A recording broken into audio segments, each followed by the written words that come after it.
con lấy cái ăn ấy cái chục cái ăn ấy đặt trong bàn chỗ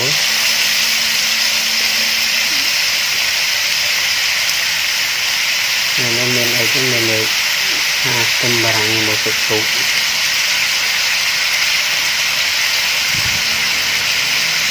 trong bàn một chục chục lấy đặt trong bàn chỗ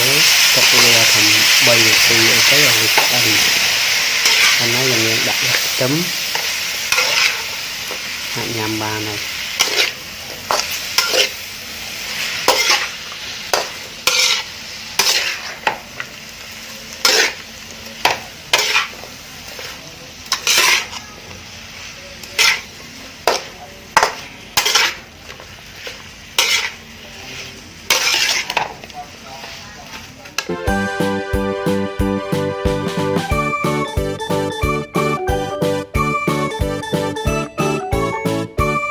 ok ông lấy cho ăn ấy lấy đạn là tấm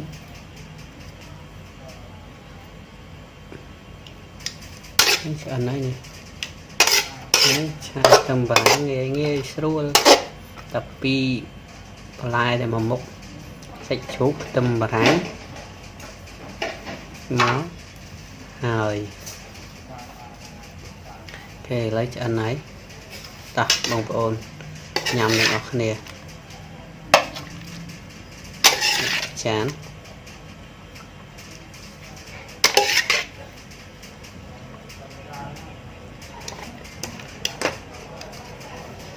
ok đặt bông ôn nhằm ở nè ok đặt bông ôn đi đặt chán đấy luộc ngọt này này ngàn vậy này này cho ngàn vậy thôi không có đấy này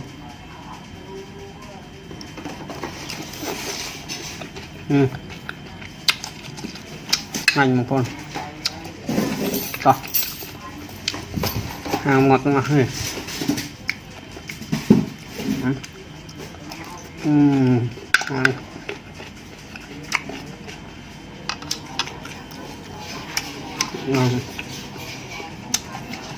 con chờ bông ôn nông cam mơ video này